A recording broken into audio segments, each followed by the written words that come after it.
Okay हम सबसे पहले डिस्टिलेशन को डिफाइन कर लेंगे, उसके बाद फ्रैक्शनल डिस्टिलेशन या हमारे पास जो है स्टीम डिस्टिलेशन होती है वो क्यों यूज होती है, उसमें क्या क्या किया जाता है। ठीक है, एक्चुअली हमारे पास जो लिक्विड्स होते हैं ना, आपको पता है हर लिक्विड का बॉइलिंग पॉइंट जो है वो डिफरेंट है, दूसरे लिक्विड से डिफरेंट है। तो अगर आपको कोई मिक्सचर दे दिया जाए, ठीक है, दो या सॉल्यूशन दे दिया जाए जिसमें दो और लिक्विड्स हैं, तो आपने उनको सेपरेट आउट करना है, तो कैसे कर सकते हैं।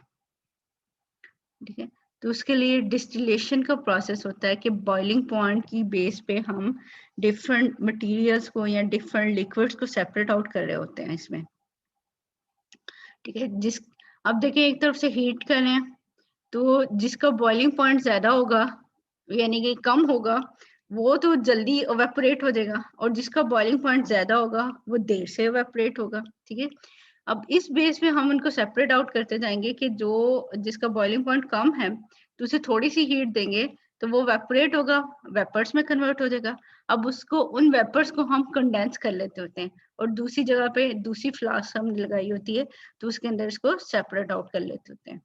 ठीक है, तो इस तरह हम क्या कर लेते हैं, दो या दो से ज्यादा लिक्विड अगर मिक्स हैं तो उनको सेपरेट आउट करते हैं by the process of distillation. ठीक है, distillation is a process of converting a liquid or a solid into vapor which is then condensed। कि ये डिस्टिलेशन में हम करते क्या है कि लिक्विड है या कोई सॉलिड मटेरियल है, हम उसको क्या कर रहे हैं, पहले वेपर्स में कन्वर्ट करते हैं, उसके बाद उसको कंडेंस कर लेते हैं। ठीक है, the process of distillation is employed to remove non-volatile for less volatile impurities from organic liquids। ठीक है, ये हम यूज क्यों करते हैं कि जो impurities हैं जो कि नॉन वोलेटाइल हैं यानी कि जिनके वेपर्स नहीं बन रहे, या तो उनको या जो लेस वोलेटाइल हैं उनको ऑर्गेनिक लिक्विड से सेपरेट आउट करने के लिए हम जो है ये डिस्टिलेशन का प्रोसेस करते हैं। आपको पता है ऑर्गेनिक लिक्विड्स की मोस्टली हमारे पास क्या है, बॉइलिंग पॉइंट्स कम होते हैं। ठीक है, जैसे सॉल्वेंट्स है आपको पता है एसीटोन, इथेनॉल वगैरह। ठीक है, डाइथाइल ईथर तो बहुत जल्दी इवेपोरेट भी हो जाते हैं। कुछ ऐसे हैं रूम टेम्परेचर पे इवेपोरेट हो जाते हैं, कुछ ऐसे हैं जैसे 60-70 पे इवेपोरेट हो जाते हैं।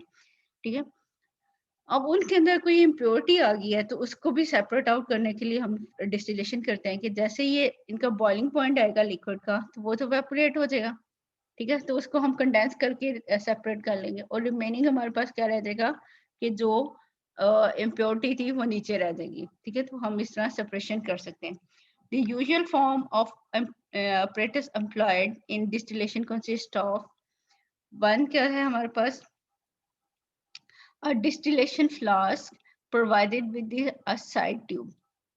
ठीक है, ये बर्नर लगा हुआ है, आप देखें स्टैंड है, स्टैंड के साथ बर्नर है। ठीक है, और वायर ऊपर रखी हुई है और इसको हीटिंग करते हैं यहाँ से। ठीक है, और हमारे पास क्या है, सबसे पहले हमारे पास डिस्टिलेशन फ्लास्क है और उसकी साइड आर्म के साथ हमने एक कंडेंसर लगाया हुआ है। ठीक है, और उसके नेक्स्ट वाली साइड पे भी हमारे पास एक फ्लास्क लगी हुई है जिसे रिसीवर कहा गया है। ठीक है, और डिस्टिलेशन फ्लास्क है हमारे पास लिबिज कंडेंसर। ठीक है, कंडेंसर का एक नेम है, एंड अ रिसीवर। ठीक है, ये तीन मेन चीजें हमारे पास। The impure mixture is boiled in a distillation flask, the vapor produced are allowed to pass through the condenser and the condensed product is collected in receiver। ठीक है, अब हुआ क्या, हमने हीट दी, हीट की वजह से क्या हुआ, जो जिस लिक्विड का बॉइलिंग पॉइंट कम है वो क्या हुआ, इवेपोरेट हुआ। ठीक है, इवेपोरेट होके अब उसके ऊपर होने के जब वेपर्स निकल रहे हैं तो वो कहाँ जाएंगे, देखो ऊपर से तो हमने थर्मोमीटर लगाया हुआ है और उसको बंद किया होता है। ठीक है, अब जो उसकी साइड आर्म है उसके अंदर ये चले जाएंगे। अब साइड आर्म के अंदर कंडेंसर लगाया हुआ है, देखिए वेपर्स यानी गैस फेज को हमने क्या करना है, लिक्विड फेज में लेके आना। ठीक है, अब लिक्विड फेज में लेके आना है और इसको थोड़ा सा हमने स्लोप में रखा हुआ है ये ताकि जितने भी लिक्विड के ड्रॉप्स बने वो रिसीवर के अंदर जाएं। ठीक है, अब यहाँ पे होता क्या है कि कंडेंसर डबल वॉल ये जो है ग्लास का मटेरियल होता है कि बाहर वाली जो वॉल है उसके अंदर वाटर का सर्कुलेशन होती है। ये आपको एरो नजर आ रहा है ना, यहाँ हम टैप लगाते हैं या आप कह लें पाइप लगाते हैं जो कि टैप के साथ लगा होता है। तो एक साइड से पानी आ रहा होता है और दूसरी साइड से पानी निकल रहा होता है, ताकि इसको यहाँ पे ठंडा किया जाए। ठीक है, वेपर्स को ठंडा किया जाएगा तो लिक्विड आ जाएगा, और वो लिक्विड जो है वो इंटरनल वाली जो उसकी ट्यूब होगी उससे वो रिसीवर वाली फ्लास्क के अंदर चले जाएंगे। ठीक है,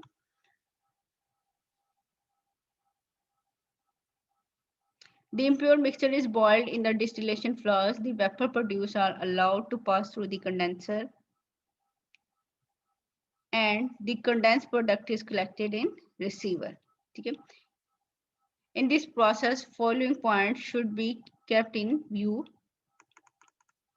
हमारे पास important points क्या है? To prevent the liquid from bumping due to the formation of bubbles of vapors, a few pieces of broken porcelain are placed inside the flask. ठीक है, कि बबलिंग से बचाने के लिए हम क्या कर सकते हैं, ये जो हमारे पास ग्लास मटेरियल ऐड कर सकते हैं, ये पोर्सलीन होती है ना जो मट्टी के जैसे बर्तन टाइप होते हैं इसी तरह की।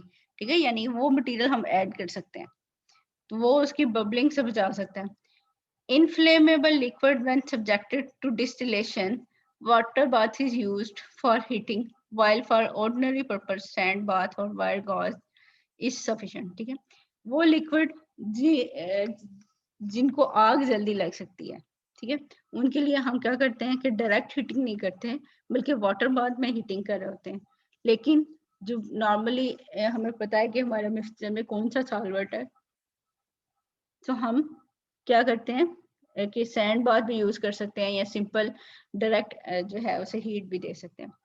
When the boiling point of liquid is above 170 centigrade, an air condenser is used instead of the water cooled condenser. ठीक है, देखें वाटर का टेम्परेचर क्या है 100, तो 100 से नीचे नीचे तक, ठीक है, तो वो इजीली जो भी लिक्विड होगा उसको इजीली कंडेंस कर देगा। ठीक है, यानी कि 170 तक उन्होंने कहा है कि यहाँ तक जो है अगर किसी लिक्विड का बॉइलिंग पॉइंट है तो उस तक तो फिर भी वाटर कर सकता है। ठीक है, वाटर उसको कूल कर सकता है, तो वाटर की सर्कुलेशन होती रहती है, पानी उसके अंदर से आ भी रहा है, कंडेंसर से बाहर भी निकल रहा है गर्म पानी। ठीक है, तो क्या है कि जब बहुत ज्यादा हाई टेम्परेचर होगा किसी भी लिक्विड का, तो उसके लिए हम एयर कंडेंसर यूज करते हैं। ठीक है, डिफरेंट गैसेस यूज कर सकते हैं उसको कंडेंस करने के लिए। A thermometer is usually fitted into the neck of the flask to note the boiling point of liquid. के boiling point को मालूम करने के लिए हम क्या करते हैं कि इसके साथ थर्मोमीटर लगा लेते हैं।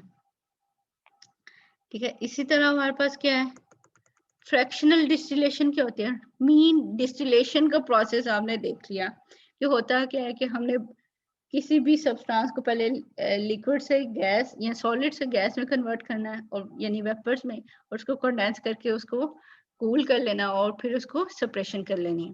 अब फ्रैक्शनल डिस्टिलेशन क्या होती है। Fractional distillation is employed for separating a mixture of 2 और more miscible liquids of different boiling points. Miscible liquids आपको पता है, मिसिबल सॉल्यूशंस आपने देखे होंगे कि जो आपस में एक दूसरे के साथ बिल्कुल डिसॉल्व हो जाते हैं। ठीक है, प्रॉपर उनकी जो है इंटरेक्शंस होती हैं। कुछ ऐसे होते हैं इमिसिबल लिक्विड्स, जैसे उनके दरमियान में कोई भी इंटरेक्शंस नहीं है, वो आपस में मिक्स नहीं होते हैं। ठीक है, जैसे आप ऑयल, एक सिंपल एग्जांपल ले लो, ऑयल एंड वाटर है, वो दोनों अलग से लेयर्स बना देते हैं। ठीक है, लेकिन जो मिसिबल होते हैं वो आपस में एक होमोजेनियस मिक्सचर सा बना रहे होते हैं। ठीक है, अब होमोजेनियस मिक्सचर बना हुआ लिक्विड्स का, ठीक है, तो वहां पे हमने सेपरेट आउट करना है, तो वहां पे उनको कैसे सेपरेट आउट करें, on the basis of their boiling points. ठीक है, the method is similar to ordinary distillation except that portion of distillate passing at different temperature are collected separately. यहाँ पे क्या है, प्रोसेस वही है, पीछे हमने एक रिसीवर लगाया हुआ था। ठीक है, एक ही फ्लास्क लगाई हुई थी, उसमें सब हम कलेक्ट करते रहते थे। अब यहाँ पे क्या है कि जो है टेम्परेचर चेंज होने के साथ साथ आपको पता है कि जो जिस लिक्विड का टेम्परेचर आएगा, बॉइलिंग पॉइंट आएगा, वो जो है वेपोरेट होके उसके बाद कंडेंस होके हम कलेक्ट करना शुरू कर देंगे। अब हमें पता चल गया कि एक लिक्विड का जो है इस टेम्परेचर पे वो क्या हो रहा है, वेपोरेट हो रहा है यानी बॉयल हो रहा है, तो इस टेम्परेचर पे ये वो सेपरेट आउट हो रहा है। तो हम क्या करेंगे, जब एक फ्रैक्शन हमारे पास जो है एक लिक्विड सेपरेट आउट हो जाएगा, हम उसको अलग से रख लेंगे, ठीक है। फिर क्या करते हैं, उसके नीचे दोबारा फ्लास्क लगाई होती है हमने, तो वो जो दूसरी फ्रैक्शन आती है हम उसको भी सेपरेट आउट कर लेते हैं, ठीक है। अगर इस तरह तीसरी फ्रैक्शन भी हो तो वो उसको भी सेपरेट आउट कर लेते हैं। और जो रिमेनिंग कंपोनेंट रह गया जो फ्लास्क थी उसके अंदर, ठीक है, तो यहाँ पे हमारे पास क्या है कि हम हर फ्रैक्शन को अलग-अलग से निकाल लेते हैं और फिर इसको अलग से प्यूरिफिकेशन भी कर लेते हैं। For this purpose, a fractionating column is inserted vertically into the neck of flask so that the vapor of boiling liquid passes up through it and is then delivered into the condenser. कि अब यहाँ पे हमने fraction निकालनी है, ठीक है, यानी हर लिक्विड को अलग करना है, तो नीचे आपको डिफरेंट टाइप्स के कंडेंसर और ये जो कॉलम है वो दिखाए हुए हैं, ठीक है। The function of fractionating column is to return the less volatile liquid back to the flask while allowing the vapors of more volatile liquid to rise. अब हमने क्या किया कि ये जो लिक्विड मिक्सचर था यानी फ्रैक्शनेटिंग जो फ्लास्क थी उसके ऊपर हमने एक जो है कॉलम लगा दिया, ठीक है। डिफरेंट तरह के कॉलम्स होते हैं, ये आपको उन्होंने एक कॉलम दिखाया है। अब इसमें क्या हुआ कि जब वेपर्स एवेपोरेट हो रहे हैं, ठीक है, तो मोर वोलेटाइल लिक्विड क्या होगा, ऊपर की तरफ जाएगा और जो लेस वोलेटाइल लिक्विड है वो नीचे की तरफ आता जाएगा, ठीक है। अब देखिए उसको पास आउट जो जिसके वेपर ज्यादा होंगे वही इतना ऊपर तक जा सकेंगे ना, वरना तो वो ऊपर जा ही नहीं सकेंगे जो लेस वोलेटाइल है। Thus, the more volatile liquid will be distilled first. As the temperature rises, the distillate will contain volatile liquid. ठीक है, अब यहाँ से जो वेपर्स आएंगे वो अब एक ही सब्सटेंस के होंगे जो मोर वोलेटाइल होगा, ठीक है। अब वो जो मोर वोलेटाइल है तो साइड आर्म हमने लगाई होगी यहाँ पे, तो वो उसको फिर हमने क्या करना है कि कंडेंसर के अंदर से पास आउट करके जो सेपरेट है हमने फ्लास्क लगाई हुई रिसीवर जिसे आपने कहा उसमें वो आएगा लिक्विड, तो उसको सेपरेट आउट कर लेंगे, ठीक है। अब इसी तरह और टेम्परेचर इंक्रीज होगा तो और इसके बाद जो दूसरी फ्रैक्शन आएगी वो उसको हम सेपरेट आउट कर लेंगे।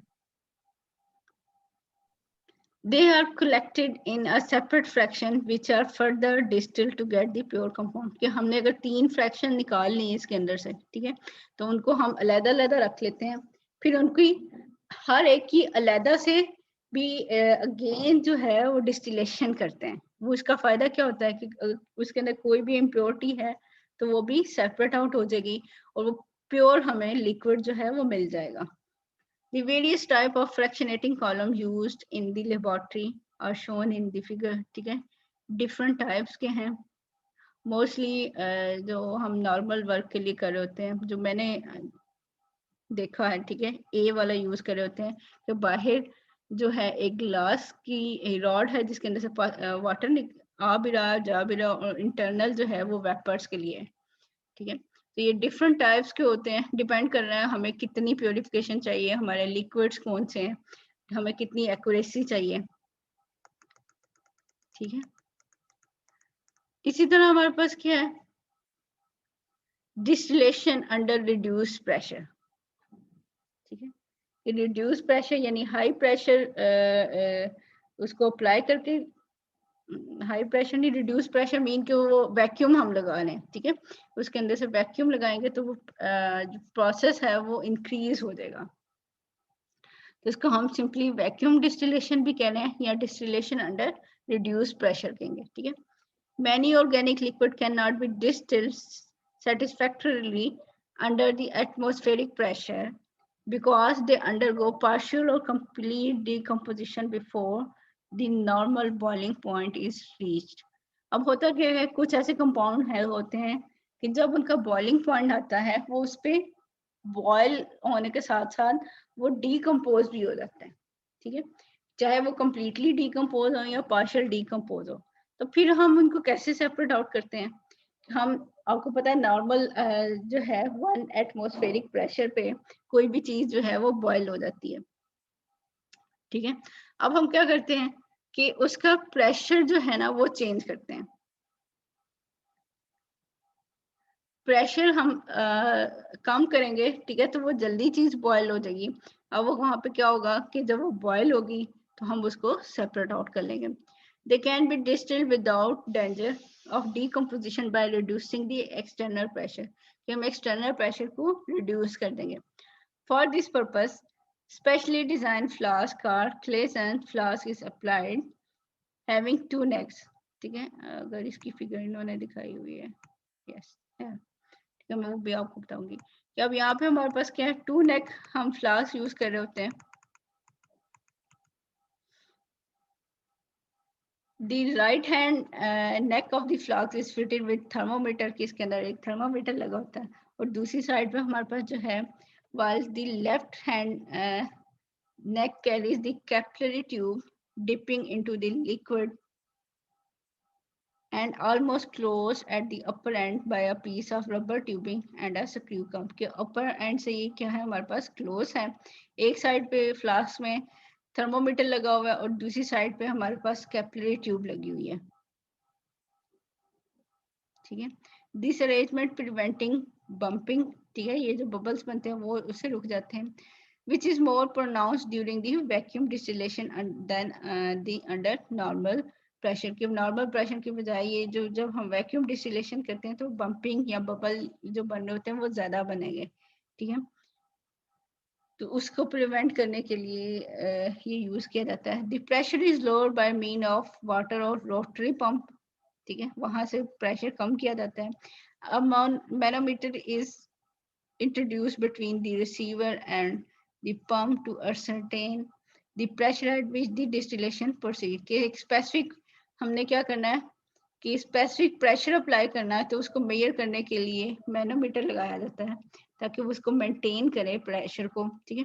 All the cork must be perfectly sealed and made air tight, ठीक है। जो हम सीलिंग कर रहे हैं, जो कॉर्क से सीलिंग होती है, ठीक है, रबर कॉर्क भी होते हैं, वुड कॉर्क भी होते हैं, तो उनसे उनकी जो सीलिंग है वो प्रॉपर होनी चाहिए। Thus by heating we can get distillate without decomposition। अब हमारा मेन मकसद क्या था कि हमने जो कंपोनेंट है हमारा उसको डिकम्पोज होने से पहले ही हमने इसको डिस्टिल कर लेना। In most of the distillation under reduced pressure, it is necessary to collect the distillate in fraction, कि यहाँ पे भी हम distillate जो आ रहा है, जो liquid आ रहे हैं हमारे पास, liquid के drops, तो हम लोग क्या कर रहे हैं उसको different fraction में collect कर लेते हैं। Many arrangements have been devised so as to allow the collection of a certain fraction without breaking in vacuum, ठीक है, कि हम different fractions को obtain कर सकते हैं। The best known of these arrangement is a triangle apparatus shown in figure। इसको देख लेते हैं हम। When it is desired to change the receiver, the cork J is turned off, K is turned on, while the three-way cork L is turned so that the receiver is put in communication with the outer side air and not with the pump, ठीक है। अब यहाँ पे आप ये देखें कि हमारे पास क्या हुआ है कि एक साइड पे हमारे पास फ्लास्क है, थर्मोमीटर लगाया हुआ है और साइड आर्म है, ठीक है, कैपिलरी लगाई हुई है, और साइड आर्म से कंडेंसर है, ठीक है। कंडेंसर के साथ रिसीवर लगा हुआ है और उसके साथ एक ट्राइंगल सी बन रही है जिसे जे पे एक आप ये कह लो स्क्रू लगा हुआ है, एक एल पे लगा हुआ है और एक के पे लगा हुआ है, ठीक है। और उसके आगे क्या है, मैनोमीटर लगा हुआ है, पंप लगा हुआ है ताकि वो जो है ना वैक्यूम क्रिएट कर सके। अब क्या है, वो कहता है कि अगर हमने जे को बंद कर दिया, ठीक है, डिस्टिलेट जो आ रहा है जे से अगर बंद कर दिया, रिसीवर में नहीं जा रहा, ठीक है, तो के में जा रहा है, ठीक है, के में जाएगा तो उसके साथ हमने एल को इस तरह एडजस्ट करना है कि वो पंप की तरफ ना जाए, ठीक है। उसका कनेक्शन जो है वो एयर की साइड पे हो, ठीक है। जस्ट ये हम क्या कर सकते हैं, हमने इसकी सेटिंग ऐसे करनी होती है कि हम इसकी प्रॉपर जो है डिस्टिलेशन कर सकें। एक जस्ट आपको एग्जांपल यहाँ पे दी जा रही है कि अगर हमने रिसीवर चेंज करना है तो हम ये जो कॉर्क लगाए हुए हैं हम इनको एडजस्ट करेंगे, ठीक है। The cork J is turned off, K is turned on, and while the three-way cork L is turned so that the receiver is put communication with the outside air and not with the pump. Meanwhile, the distillate goes on collecting in A. कि ये A में collect होता रहेगा. The receiver is now changed. कि अब इसके बाद अगर हमने receiver change करना है तो जो हमने काम किया था हम उसका inverse कर लेंगे. Cork L is turned so that receiver is once again put in communication with the pump. कि अब जो है इसको अगर हम चेंज करें तो उसका कम्युनिकेशन क्या होगा, पंप के थ्रू हो जाएगा, पंप से वो प्रेशर मेंटेन हो रहा है, ठीक है. After a short time the cork K is closed and J is opened so that distillate in A flow down in the new receiver, ठीक है. यानी एक सिंपल सी बात है कि अगर हमने एक दफा हमने रिसीवर कलेक्ट कर लिया, उस वहां पे उसके कॉर्क बंद कर दिए, उसके बाद क्या है हमने दूसरी फ्लास्क लगाई होगी तो वहां पे हम उसको कलेक्ट कर लेंगे. तो इस तरह हम डिफरेंट फ्रैक्शन जो है वो कलेक्ट कर सकते हैं. इसी तरह हमारे पास एक आती है steam distillation.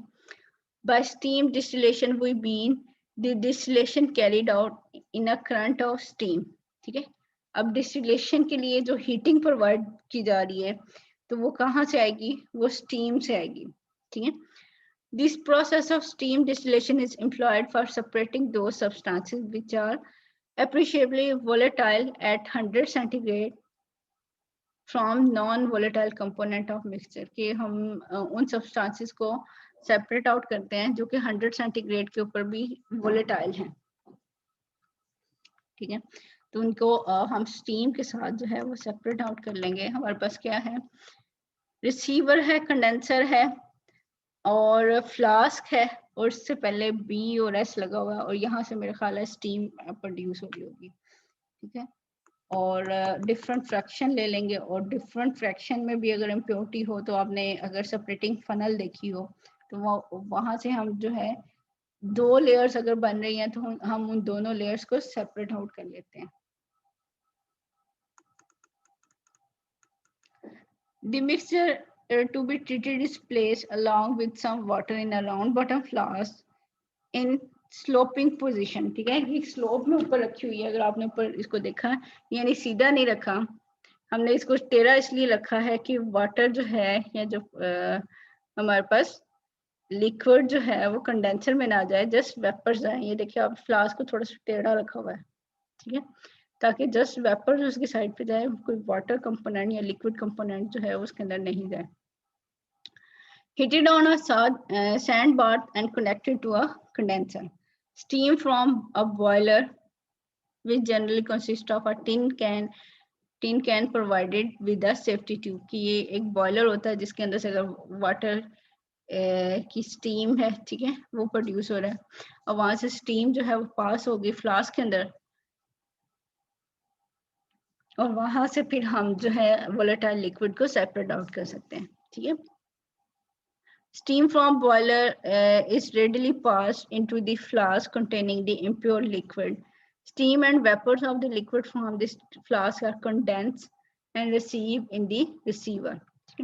The distillate in the receiver consists of water. अब steam भी है, ठीक है, अब वो condense हुआ तो वो पानी बन गया, water आ गया, ठीक है, and the substance whose separation is desired. In case the substance is an oily liquid, it is separated by means of separating funnel, ठीक है. एक लेयर ऑयली बन जाएगी और एक जो है एक्वस बन जाएगी तो हम उसको सेपरेट आउट कर लेंगे. If it is an insoluble solid, it is separated by filtration, ठीक है. ये जो insoluble solid आ गया तो अगर हम उसको फिल्टर कर लें तो solid जो रेजिड्यू होगा वो solid होगा और liquid जो होगा फिल्ट्रेट जो है उससे हम इसको सेपरेट आउट कर लेंगे. If the substance is a soluble acid, the liquid is exactly neutralized with the sodium carbonate and the solution evaporated to dryness, ठीक है. आपको पता है एसिड को न्यूट्रलाइज किससे किया जाता है? बेस से किया जाता है, तो हम सोडियम कार्बोनेट यूज कर लेंगे। From the pure sodium salt thus obtained the acid may be recovered by distillating with sulphuric acid. के जो साल्ट बनेगा, सोडियम साल्ट बनेगा, उसको डिस्टिलेट कर लेंगे हम सल्फ्यूरिक एसिड के साथ, तो हम जो है उस एसिड को रिकवर कर लेंगे। ठीक है। This substance usually purified and separated by the process of steam distillation are aniline, bromobenzene, para-dibromobenzene, essential oil, petroleum, turpentine oil, crude naphthalene, ortho nitrophenol के इनको हम क्या करते हैं? ओके कि इनको हम जो है स्टीम डिस्टिलेशन के थ्रू जो है ना वो सेपरेट आउट कर लेते हैं। ठीक है स्टूडेंट, ये तो था हमारे पास डिस्टिलेशन का प्रोसेस कि किस तरह की डिस्टिलेशन होती है और किस तरह हम डिफरेंट जो हमारे पास लिक्विड्स हैं उनको सेपरेट आउट कर लेते हैं।